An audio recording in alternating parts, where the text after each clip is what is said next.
Hey guys, Chance Casey here with Chance Casey Real Estate Group, and today I wanted to talk about how the market is changing super rapidly, and you may not even notice what's happening right now.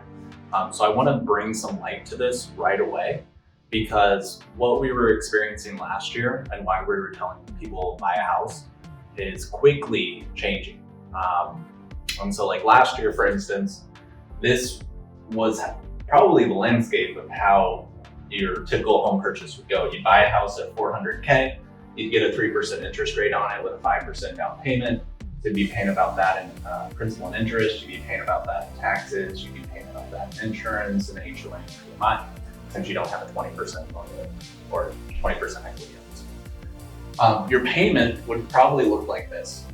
So you would have had a $2,110 payment, rounded, and then nowadays, because the market's gone up by 20 to 25%, if you were to purchase a house, the same house that you would have gotten last year in April, that house would now cost you $500K. However, we're starting to see the interest rates rising. And so last year when I could call my lender, it was kind of normal to get like between a 2.5 and a 3% interest rate, even with like a 5% down. Now we're starting to hear that interest rates with a 720 credit score. I just called my lender yesterday and they're like, yep, it's a 4.875. Now you can shop around and probably get stuff that's better than that or whatnot, but it's almost a 5. And so in a month or two, if it continues to creep here, and the Federal Reserve is saying that they're going to raise interest rates. They raised it about 0.25% about a month ago. But by the end of the year, they want to raise it at least 2%.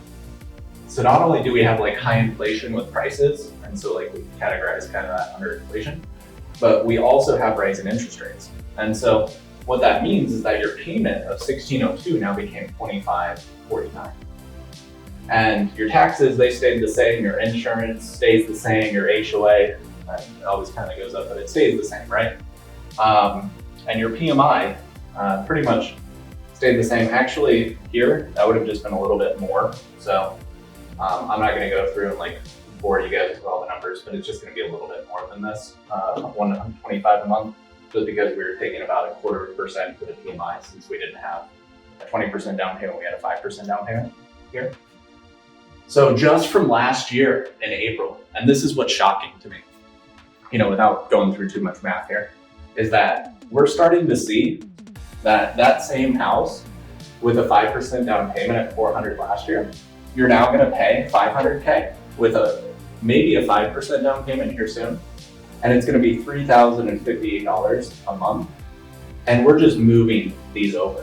So this is just principal and interest basically changing on people, and so just this change right here, just from $2,110 to $3,058 rounded, we're seeing about a 69% increase in the cost of a house. So had you bought last year, your payments would have gone up, or had you bought this year compared to last year, your payment would have gone up 69%, almost 70%, just for affordability. And so we're seeing this massive change in the affordability of houses right now. And this just literally happened within like the last month, because I closed on my house, right? $500K, 5% down payment, 3.375 interest rate, and this was in February. And now we're starting to hear it's in the high 4s for interest rates, like right now. And so if that continues, and the Federal Reserve actually does increase their interest rates up to like 2%, like they said that they were going to do back in, I believe, February, this actually will cause like even this to maybe even go higher if that actually takes place. And this monthly payment would even go higher than that. So right now, just if you were to buy last year compared to this year, you basically had a $950 increase on just the payment. And so if you didn't get a 70% raise last year, you're kind of like falling behind, right? And most people didn't get a 70% raise. And so we're starting to see the affordability levels of houses go drastically down. And there are a ton of people coming here with jobs where they're making over 100K. We're starting to be like the new Silicon Valley, or the new, people from Seattle and Chicago and Texas are moving here to basically get homes where they just sold theirs for 1.4 million and stuff. And so they have the cash to like make this stuff happen and pump up their economy. And our economy's definitely gone up, don't get me wrong. But this is just a shocking number that I was actually looking at today with my assistant, because we're starting to hear about these interest rates rising. And I, as your realtor, want to make sure that you understand how much this affects your monthly payments and your own personal finances. So if you want to stay in touch with what's happening in the real estate market, feel free to reach out to me at 602-525-5502. Thank you so much for your time today, guys, and have a great rest of your day.